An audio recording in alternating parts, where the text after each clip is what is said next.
Welcome to Scorched Earth and a general mid-month reading for the sign of Cancer, Sun, Moon or Ascendant for the last 2 weeks of March. I hope you're well.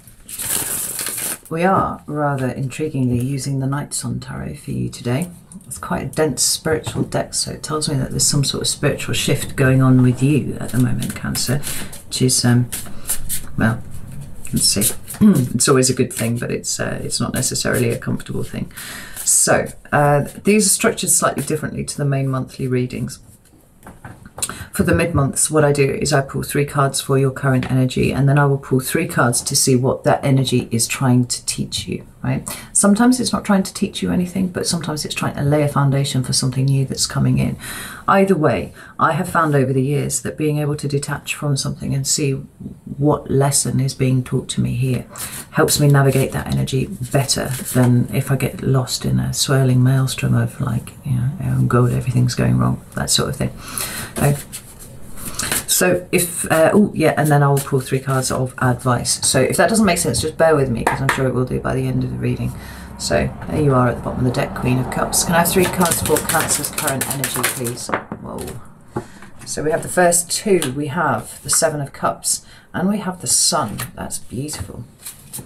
Cancer, please. Oh, 2 more again as well. We have the 9 of Pentacles and the 2 of Pentacles. And last card, please. Fuck. Right, there we are. So I dropped that bomb a little bit early for the video, I think. We have Strength. Right, we have the Knight of Cups at the bottom of the deck.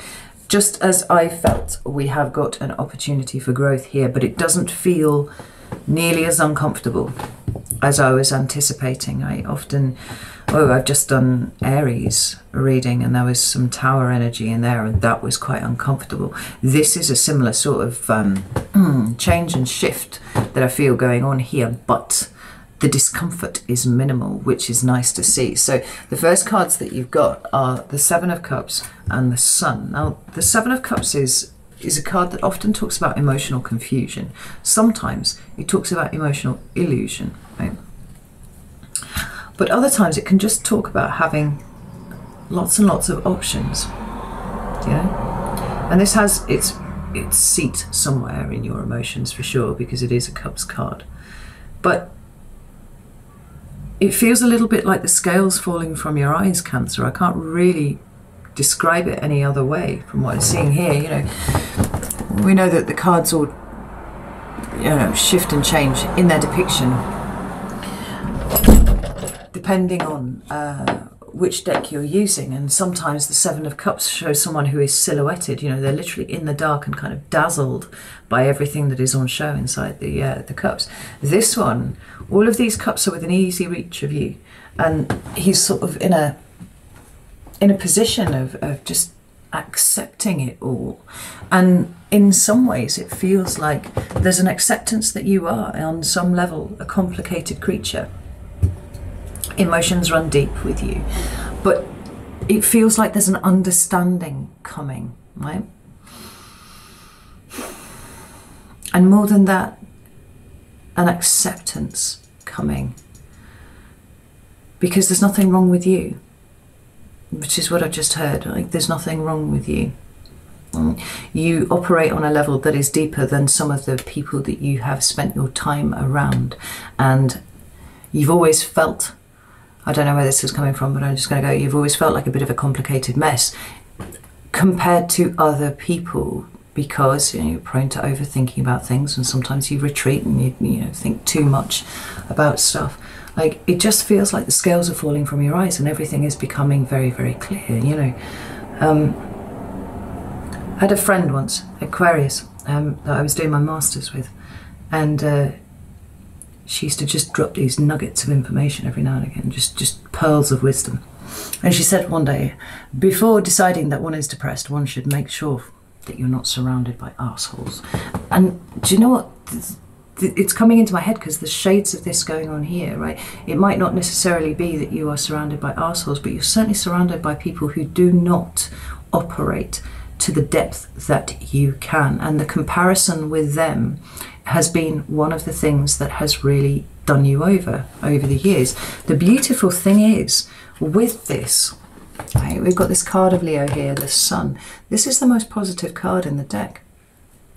There's something happening here with you, Cancer, that is really quite profound. And yeah, like I said, with this knowledge suddenly that you're armed with, that it isn't you, it's the people around you. It's almost like the difficulties move away. Was it Roosevelt? I can't remember. It's all like Roosevelt. Maybe it was Eleanor Roosevelt. Can't remember. They said comparison is the thief of joy. Well, to that end, then a lack of comparison would be the bringer of joy, and that seems to be what's going on for you here, right? You are different. And you accepting yourself really feels like your authenticity is actually starting to shine through. You know, those things that made you different from everybody else, that you found so deplorable about yourself for such a long time. It's like coming home to a friend who really, really gets you, you know, because it's you, of course you do, you know. We've got the Nine of Pentacles and the Two of Pentacles following that, and this I love because Cancer as a sign is rather prone to codependence. I speak as somebody who has their Venus in Cancer, right? It's something that you need to be constantly aware of and be working with. And unfortunately, the fact is that most Cancers don't see it, right? They go, oh, I just like to help people. And that's not actually what's going on here. Yeah. Oh, I just want to make sure that my partner has the best life possible. And it's like, let's dig a little deeper in this. It feels like you're starting to get a shade of this because this is the absolute opposite of codependence. This card here, the Nine of Pentacles, is all about you and how you manage your energetic resources. Now, the way that you have managed your energetic resources for a very long time is to just hand them over to somebody else, like invest in other people, and always avoid investing in yourself. Right? Sometimes, you know, you can be people pleasers. Sometimes, and it's usually because when you were young, you were taught that you had to work for people's affections, and so you throw everything that you've got into this, you know. And the unfortunate thing is that you've found yourself around people who just take. There's no reciprocity here. Now, for you to come to a place where you're like, I am managing my own energetic resources and I am investing in me, is absolutely glorious, because it's here with the Two of Pentacles as well. Now, the standard depiction of a Two of Pentacles has somebody like juggling the pentacles, and it's, I've often said, it's one of the cards across the tarot that varies the most from deck to deck, because sometimes you've got people looking absolutely stricken with what they're doing, and there's, you know, there's huge waves of tumult around behind them.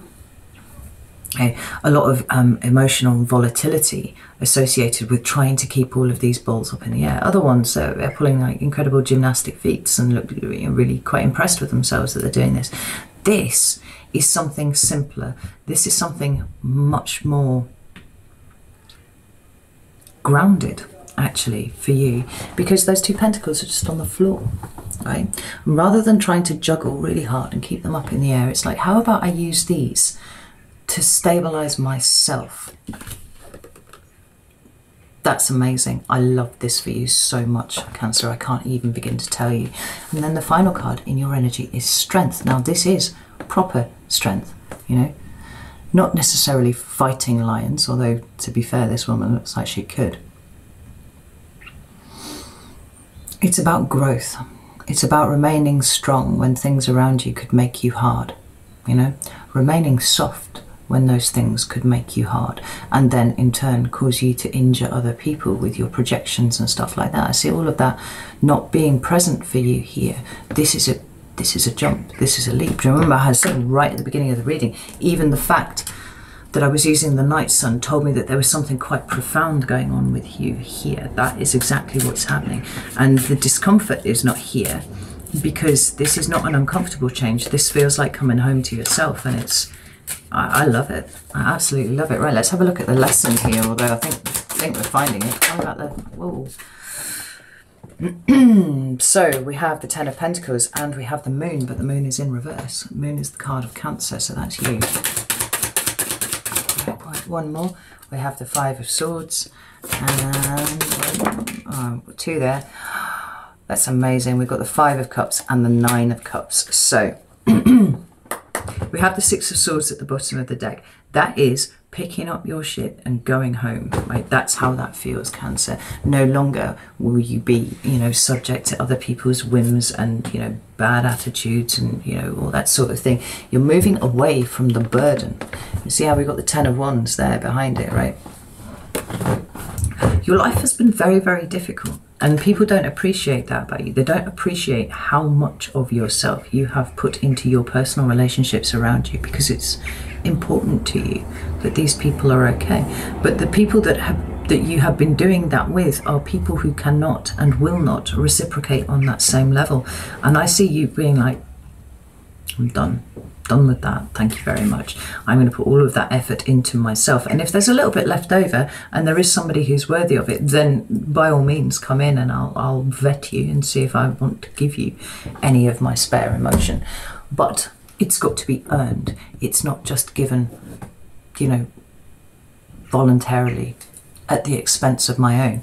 So what this energy is trying to teach you, well, with the very first card is the Moon, and it's in reverse. Now, it's your card. So this is you showing up authentically in your own reading, which I love for a start. But this talks about the subconscious and the non-conscious. It talks about the things that are hidden, right? And I think what has been hidden from you for such a long time has been you, right? You've never really appreciated yourself in the way that you should have done, because you look to other people for validation for you as a human being, and actually it was never going to come from other people. It always needed to come from you, and it needed to come in here. And we've got this 10 of Pentacles, which is about commitment, right? And I think what it's trying to say here is, in the denial of yourself and committing to other people, you actually kind of lost yourself for a bit there. You're coming back though, and that's incredibly important. We've got the 5 of Swords, like understanding that those words that have hurt you by people over the years, and those which you have then perpetuated in your own mind by allowing that nagging voice that tells you that you're not working hard enough, that you're not giving enough, that you are not, in fact, enough, is wrong. I mean, that's the thing that's needed to change all of this. You're an absolute powerhouse, Cancer, if you allow yourself to be, but you have always kept yourself small and elevated other people. Okay? It's time to bring it back into balance and switch out one of these. Okay? We've got the 5 of Cups and we've got the 9 of Cups. Now this is here, like the 9 of Pentacles, it's all about you and what makes you happy. If this is about your resource management, energetic resource management, then this is about your emotional management, right? What makes you happy? Not what makes somebody else happy. What makes you feel fulfilled? What makes you feel a sense of peace and contentment, right? Because you're not going to find those in other people. And it's time to move away from this 5 of Cups, because the 5 of Cups for you is this feeling that you always just fuck things up, and it's not actually true. This is a really profound shift in perspective for you, Cancer, and it's I would say it was a long time coming, but I think that that's never entirely accurate. You know, we learn the lessons when it's time to learn the lessons, and sometimes some of us take the hard route with that. You know, we make sure that we get absolutely battered and kicked in the teeth by this lesson over and over again before there's this slow dawning realization that maybe there's a different way of doing it, you know, and that feels like where you're at now. So, oh, I love this. I am about empowerment all day long, and self-empowerment particularly, and here you are, Cancer. This is incredible. Right. Give me 3 cards of advice, please, for Cancer. 1. Advice for Cancer, please. 2. Ooh. 1 more for Cancer. Oh, shit, that was 2.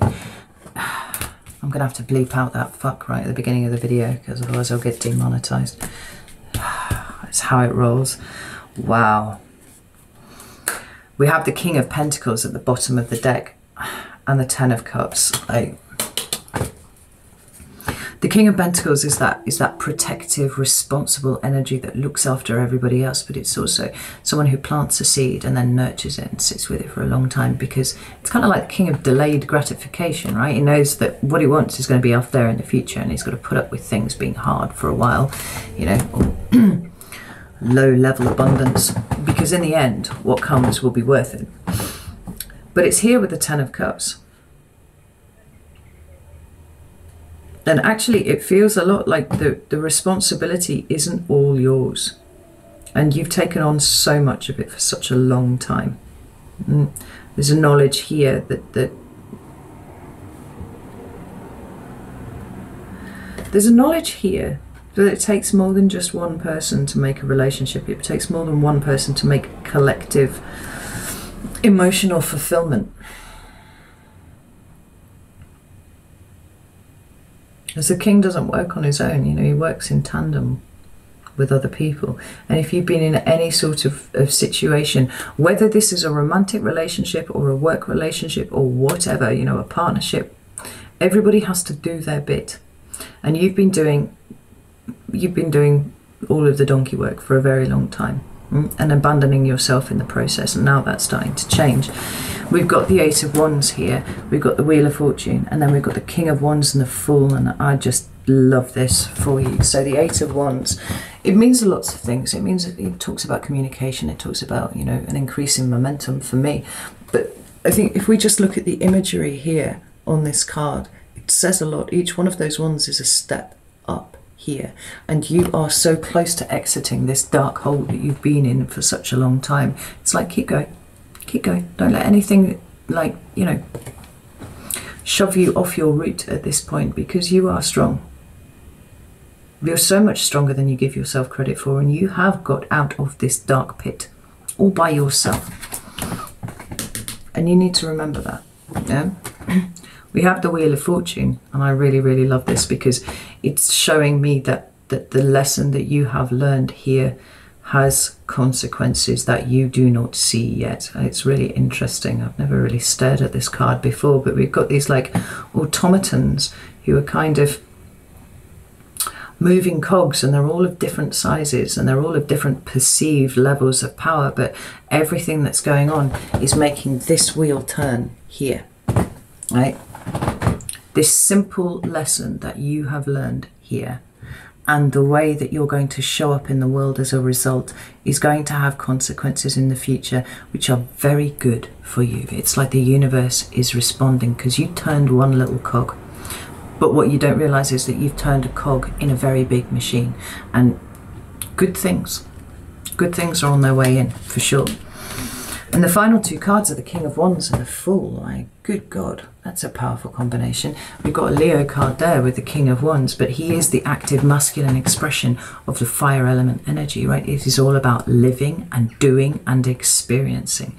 And then we have the Fool, which is the card of Aries, and it's about trusting that you will be okay. You know, a lot of the energy that I felt of Cancer for the last, well, certainly last year at points, maybe the year before, was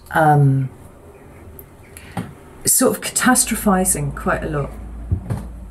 You know, being in that state of hypervigilance all the time because you were expecting everything to go wrong, and then ultimately things would go wrong, and you internalized that and made it about you and why you were such a fuck up. And actually that was never the thing. It really never was the thing. Here, you're showing up as somebody who can make these differences, any differences that you want, right? The knowledge of that, just that little cog turn there. The Fool is holding an egg in his hand. This is all about the potential of what you can do moving forwards. And I think that you're getting a sense of this now. Don't be afraid of the unknown, because you've weathered more than enough storms to be strong enough to ride the wave. Yeah, you're a crab. You're gonna just roll around with it, you know?